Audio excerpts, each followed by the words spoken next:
दोस्तों, दुनिया में ऐसे बहुत ही कम लोग होंगे जिन्हें प्लेन में बैठना पसंद नहीं होगा। आप में से बहुत से लोग प्लेन में बैठे हुए होंगे और बहुत से बैठना चाहते होंगे। अब प्लेन से जुड़ी एक और शानदार कहानी आपने सुनी होगी, लेकिन आज की कहानी वाकई में आश्चर्य से भरी हुई है। ये एक ऐसे एरोप्लेन की कहानी है जो टेक ऑफ करने के बाद 35 सालों तक हवा में रहा, और जब उसे लैंड किया गया तो लोगों के उसे देखकर होश उड़ गए। जी हाँ दोस्तों, बहुत सारे लोग इस घटना को टाइम ट्रेवल से जोड़ते हैं, तो बहुत से लोग ऐसे भी हैं जो इस घटना को एक भूतिया घटना से जोड़ते हैं।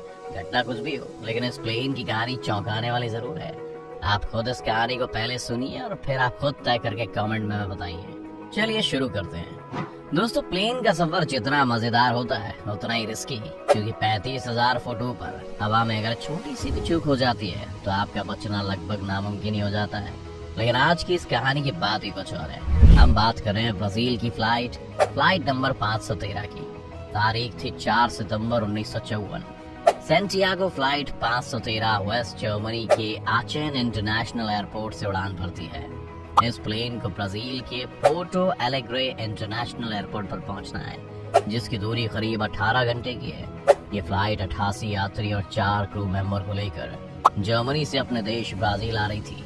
फ्लाइट के कैप्टन थे Miguel Victor Curie. Captain Miguel को नहीं मालूम था कि उनके साथ अगले कुछ घंटों के बाद क्या होगा।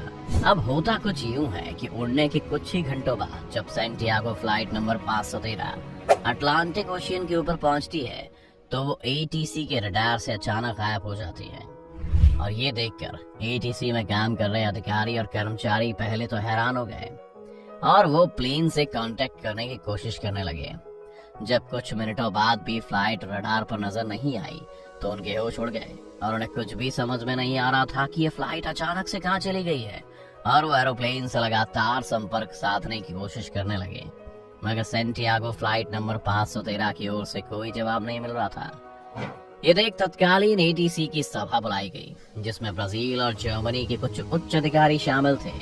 सैंटियागो फ्लाइट के अचानक गायब होने की वजहों पर बात होने लगी, मगर किसी को कोई रास्ता समझ में नहीं आना था। इसलिए एटीसी ने खोजकर्ताओं की टीम बनाई और उन्हें अटलांटिक ओशियन के लिए रवाना कर दिया, क्योंकि जब प्लेन का कनेक्शन एटीसी के रडार से टूटा तब वो फ्लाइट अटलांटिक महासागर के ऊपर उड़ रही थी। आमतौर पर जब कभी भी ऐसा होता है तो ये मान लिया जाता है कि कोई दुर्घटना हो गई है और प्लेन किसी हादसे का शिकार हो गया है। इस केस में भी एटीसी को लगा कि सैंटियागो फ्लाइट नंबर 513 किसी दुर्घटना के शिकार हो चुकी है। मगर जब खोजकर्ताओं की टीम अटलांटिक महासागर पहुंची तो उन्हें वहां कोई भी क्रैश हुए एरोप्लेन का मलबा नहीं मिला और न ही सफर कर रहे किसी भी यात्री की बॉडी।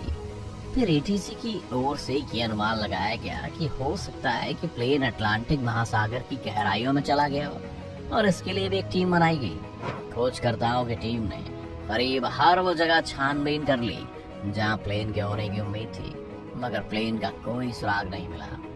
एरोप्लेन के इस तरह से गायब हो जाने की वजह से सफर कर रहे यात्रियों के घरवाले बहुत दुखी थे और जानना चाहते थे कि प्लेन के साथ आखिर हुआ क्या। सैंटियागो एयरलाइंस के पास इसका कोई जवाब नहीं था। कुछ दिन बीते हफ्तों में, कुछ हफ्ते बीते महीनों में, कुछ महीने बीते सालों में, मगर प्लेन का कोई सुराग नहीं मिला। इस तरह करीब 2 साल तक सर्च ऑपरेशन चला और आखिर में इस सर्च ऑपरेशन को हमेशा के लिए बंद कर दिया गया। अब तारीख आती है 12 अक्टूबर 1989 की।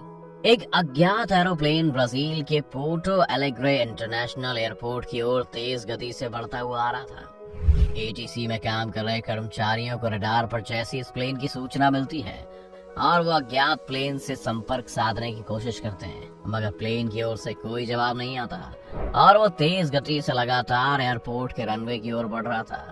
लगातार प्लेन से संपर्क साधने की कोशिश जब नाकाम हो जाती है तो आनन फानन में रनवे को खाली कराया जाता है और कुछ ही मिनटों के बाद एक अज्ञात फ्लाइट ब्राजील के एयरपोर्ट पर लैंड कर जाती है। एटीसी के अधिकारी और कर्मचारी तुरंत अपने ऑफिस से निकलकर रनवे की ओर भागते हैं और जब वो वहां पर पहुंचते हैं तो उन्हें जो दिखाई देता है वो देखकर उनके पैरों तले जमीन खिसक जाती है, क्योंकि वो अज्ञात फ्लाइट उसी सैंटियागो एयरलाइन कंपनी की थी और ये कंपनी 1956 को ही बंद हो चुकी थी। यानी ठीक सैंटियागो फ्लाइट नंबर 513 के गायब होने के 2 साल बाद। जो भी अधिकारी और कर्मचारी इस प्लेन को भी देख रहे थे वो प्लेन बिल्कुल नया जैसा लग रहा था। उन्हें कुछ समझ में नहीं आ रहा था कि आखिर जिस कंपनी को बंद हुए 33 साल हो चुके हैं, उसका नया प्लेन रनवे पर कैसे लैंड कर सकता है। उन्होंने कर्मचारियों को प्लेन के अंदर जाकर देखने के लिए कहा और जैसे ही वे लोग अंदर गए, उनके मुंह से चीख निकल गई। प्लेन पूरा कंकाल से भरा हुआ था। हर सीट पर कंकाल बैठे हुए थे और जब उन्होंने कॉकपिट का दरवाजा खोला तो प्लेन चला रहे फ्लाइट के कैप्टन मिगुएल विक्टर क्यूरी के हाथों में प्लेन का कंट्रोल था और वो भी मर चुके थे।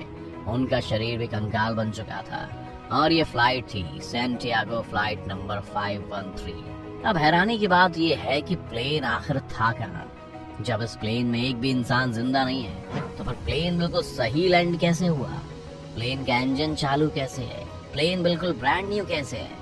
अब ये सारे सवाल किसी आम इंसान का दिमाग घुमाने के लिए काफी थे। कहते हैं कि पैनिक ना फैलने की वजह से ब्राजील सरकार ने इस खबर पर रोक लगा दी। फिर इसकी जांच शुरू हुई और अलग अलग तरह की थियोरीज निकलनी शुरू हुई। सबसे पहले थियोरी ये आई कि ये प्लेन उड़ने के बाद किसी टाइम ट्रैवल में फंस गया, यानी किसी ब्लैक होल के अंदर चला गया था, जिसकी रेडिएशन से इन सारे लोगों की ये हालत हो गई। दूसरी थ्योरी ये आई कि किसी एलियन का शिकार हो गया ये, और तीसरी थ्योरी ये आई कि ये किसी इंसानी साजिश और एक्सपेरिमेंट का नतीजा है। लेकिन ये सब सिर्फ और सिर्फ थ्योरी थी, इसका कोई भी पुख्ता सबूत नहीं था कि इसके साथ क्या हुआ था, और ये सवाल आज भी सवाल ही है। ब्राजील की सरकार ने इस घटना को बहुत छुपाने की कोशिश की, मगर 1989 में फेमस पत्रकार एडविन फिशर ने इस घटना से पर्दा उठाया। उन्होंने एक आर्टिकल में इस पूरी घटना को छापा। जैसे ये घटना अखबार में छपी, लोगों के बीच फैली सैंटियागो नंबर 513 की कहानी ऐसे फैली जैसे जंगल में आग। लेकिन एडविन ने इस खबर का कोई पुख्ता सबूत नहीं दिया था। मसलन सिर्फ एक एरोप्लेन की फोटो अखबार में थी, कोई कंकाल की फोटो नहीं थी। इसलिए इस कहानी को लोगों ने दो थोड़ों में बांट दिया, जिसमें से कुछ लोग इसे सही मान रहे थे और टाइम ट्रैवल और भूत जैसी चीजों से रिलेट कर रहे थे, तो वही दूसरे लोग भी थे जो इस खबर को सिर्फ पब्लिसिटी स्टंट मान रहे थे और इस खबर को झूठ के सिवा कुछ नहीं बताते हैं। आपको क्या लगता है? आप हमें कमेंट करके बताएं। अगर ये वीडियो आपको पसंद आई हो तो इसे लाइक और शेयर जरूर करें। अगर आप चैनल पर नए हैं या आपने चैनल को सब्सक्राइब नहीं किया है तो इसे सब्सक्राइब जरूर कर लें।